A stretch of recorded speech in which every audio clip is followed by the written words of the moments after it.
Welcome to the Refurbishment Mastery podcast with me, Martin Rapley. If you're a property investor who is worried about paying too much for your next property, concerned that you don't know how to manage a refurb, or scared that you will be ripped off by a builder, then this is for you. In this podcast, I share over 30 years of experience of managing refurbishments and conversions to help you make more profit, save your time, and ultimately enjoy the process. On with the podcast.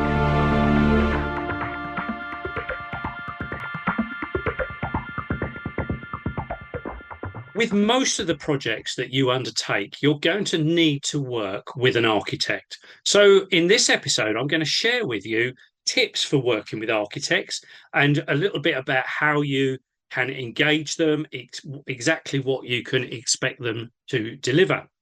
So, as I say, architects are fundamental for most of the projects that we undertake, certainly anything more than a basic tidy up and refurbishment.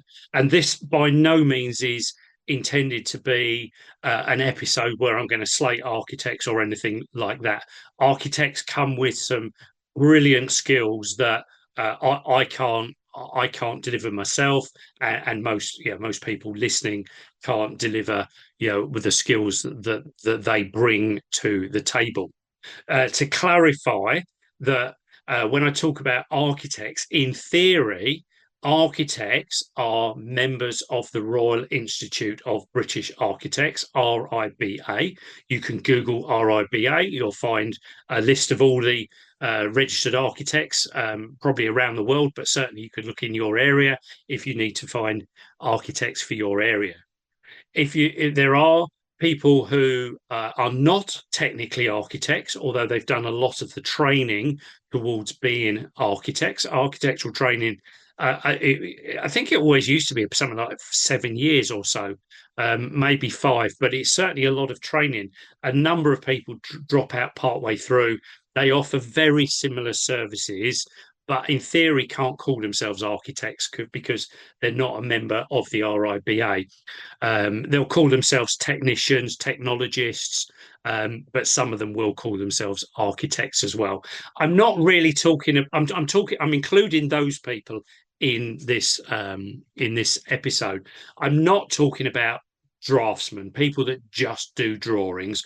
I'm talking about people that bring a lot more to the table than that. And really, I'm also not talking about these kinds of services when they're delivered offshore, because a lot of those people aren't totally up to speed with English construction methods and building control. Some of them, there is a benefit of using those, but not generally for what we're doing. So we're talking about architects and what they bring to the table. And as with everything, you can choose which architect you want to work with. You could get a number of quotes from different architects, and architects will quite often give you a little bit of a proposal as well, as far as what they believe they can bring to the project. What they believed you can get from the property. They obviously won't spend hours doing that work, because at this stage it's still, for their point, it's speculative, but they may give you a little bit of a proposal to try and get you on board with working with them. You can obviously choose which architects you want to work with. You can base it on price. You can base it on the proposals. You can base it on relationship, previous experience, or anything like that. It's entirely up to you. Key thing to remember, though, is that once you've engaged an architect, it's tricky to switch. So you want to remember that you are working with the same architect. You want to aim to work with the same architect for the full duration of the project. Now, architects are going to give you fees in different ways. Some of them will relate and refer back to the RIBA standard way of giving fees. And there's a number of stages, they call them, of work. The first stage is all about having a meeting and understand the goals and the what's required. The second stage is the first draft of a scheme. The third stage, I think, is planning. and the fourth stage is building regulations, but there's other stages in there as well. I'm not going into the depth there. Be very clear that you understand what the prices are for, because some architects will quote based on the RIBA standard. Other architects will write out the details in full, and it may be a little bit more hybrid. So do be sure that you're comparing like for like if you're going on prices. Some architects will only give you the price to get it to planning stage. Other architects will give you prices for later stages as well. So don't just look at bottom line figures when it comes to price, because they're not always directly comparable. So that's kind of where you might find architects. That's how you're going to start working with architects and have them on board.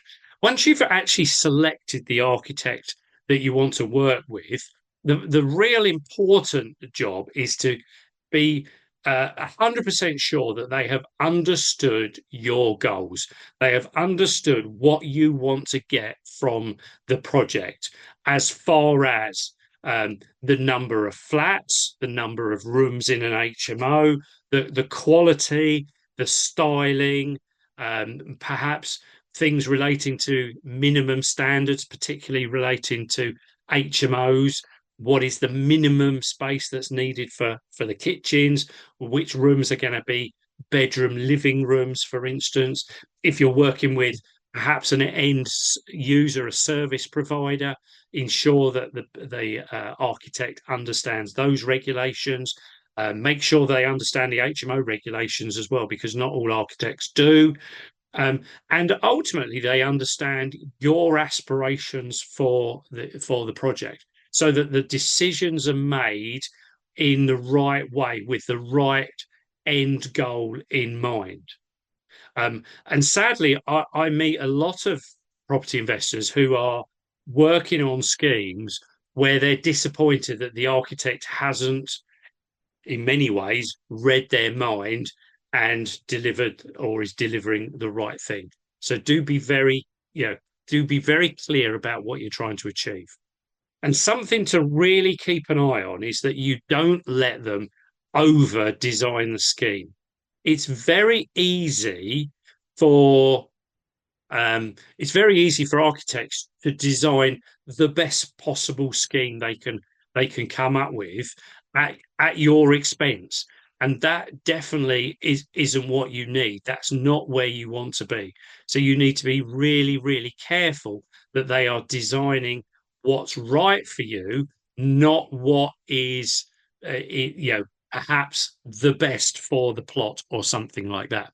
And if you want to know a little bit more about that, I'd encourage you to go back and listen to podcast number 16. I had a guest with me on that one, someone called Alex Ritson, and he will tell you how he ended up working with an architect who massively over designed his block of flats that he was building, and as a result, the flats that got planning permission were really expensive to build, and he ended up with a decision to make. He either went ahead with the expensive flats and hoped he could replicate it in the value and worked with me to bring the cost down, or alternatively, he started the whole planning application again with a completely different scheme that was cheaper to build. And time was money. So actually, he went with the first one of those. So do be very careful that they don't design more than you actually need for your scheme. Ultimately, anything more is just, to some extent, their vanity coming out, and you don't want to be paying for that. So be very careful with that. Let's jumping in to make sure that you have everything you need. Now, in a number of these podcasts, you would have heard me talk about my community, and I want to ensure that you know how you can join that community. Obviously, within these podcasts, there's a limit to the detail I can go into the recording, and of course, a lot of things are very generic. So what if you had access to join me on a Zoom call for 90 minutes every single week in a group coaching environment? You could get your questions answered whenever they come up and learn from other members' questions. Plus, you also get 10 hours of training videos, an HMO refurbishment case study, some sample documents and checklists that will help you run your projects far more effectively. Membership of my community is just £89 a month. You get the first month free, and you can also cancel anytime after that. Plus, as a listener of this podcast, there's a promo code to help you save £20 every single month that you remain a member. So just make a note of VIP discount 20, VIP discount 20, all in capital letters, and put that into the checkout. You'll find the checkout on my website, www.refurbishmentmastery.com. Scroll down the page, you'll find the link for the Project Management Accelerator. Use the promo code VIP discount 20 and you'll be signed up at just £69 a month. I look forward to seeing you in that community very, very soon. Now back to the podcast.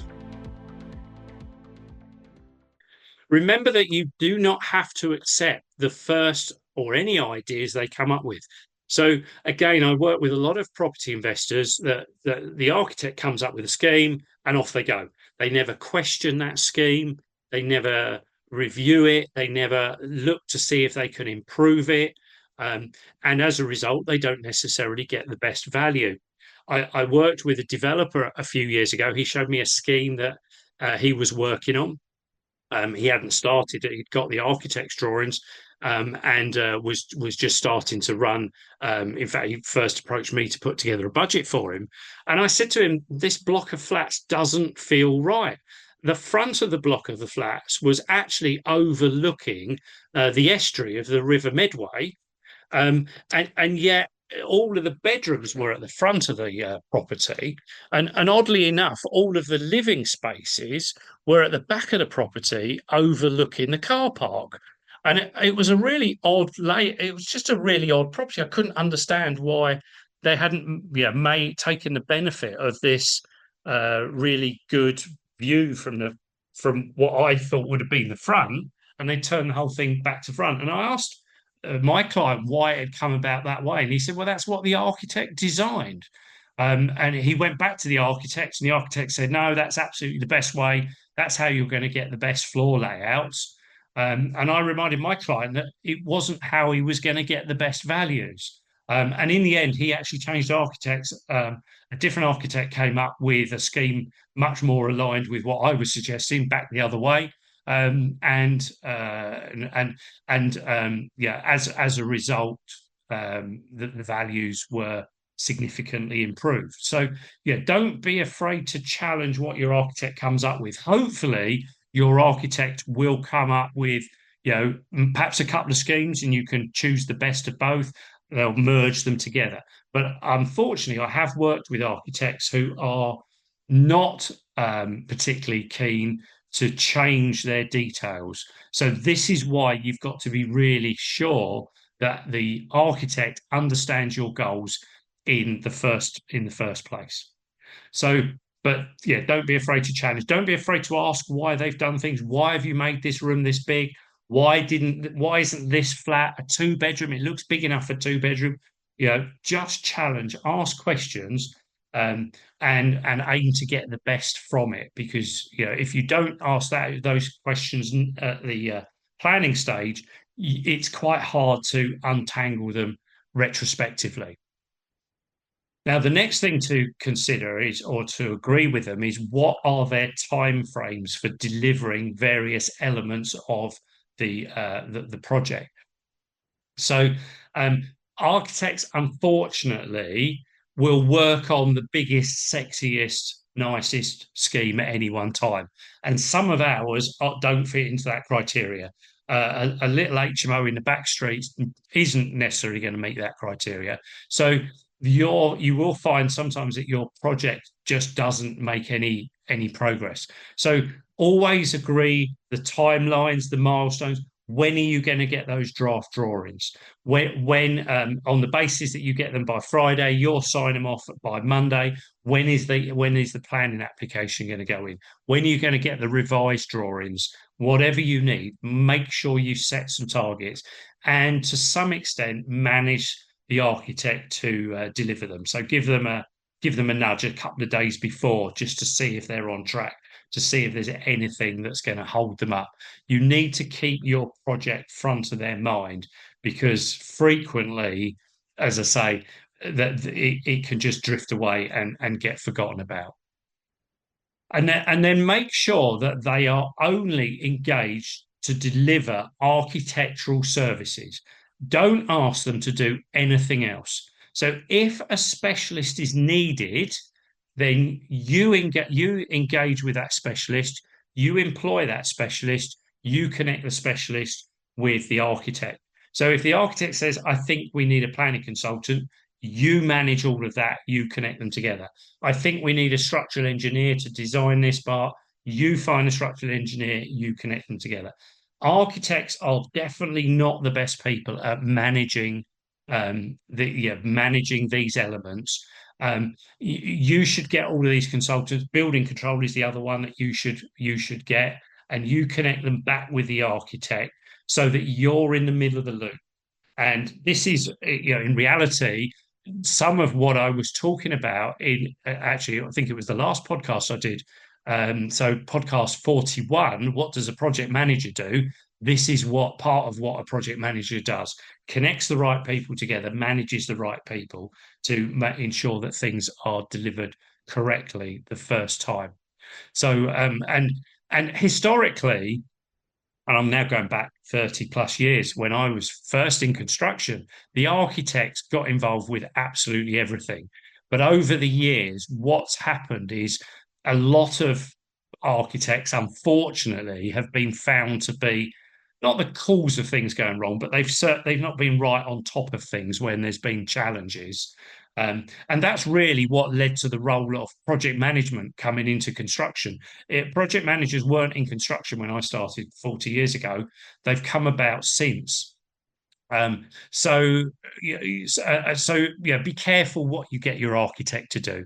They are absolutely brilliant at space planning, maximizing the number of units you get from your building, working out light, where the light is, where to put windows, how to get the best value of sunlight, understanding the regulations relating to planning and building regulations. So they know all of this stuff. My advice is don't ask them to do anything beyond that core remit. So hopefully this has just given you a little bit of an insight into architects. As I say, it's not all about slating architects at all. We absolutely need them. They've got their core skills. Let them do their core skills. Give them every opportunity to deliver their core skills, and you'll have a really good relationship. When you find the right architect, as with builders, you've heard me talk about before, when you find the right architect, you'll want to carry on working with them for years. But you may, as with everything, have to kiss a few frogs first until you find the one that you actually really want to carry on working with. So, all the best with your relationships, connections with architects, and I'll catch up with you in another podcast. Thanks for listening to this podcast. Please do like, share, and leave a comment where you can. If you need any guidance or advice with anything to do with your refurbishments or conversions, then don't hesitate to reach out. You can book a free call with me by clicking on the link at the top of my website, refurbishmentmastery.com. There's other ways you can contact me in the show notes as well. I look forward to speaking to you again soon.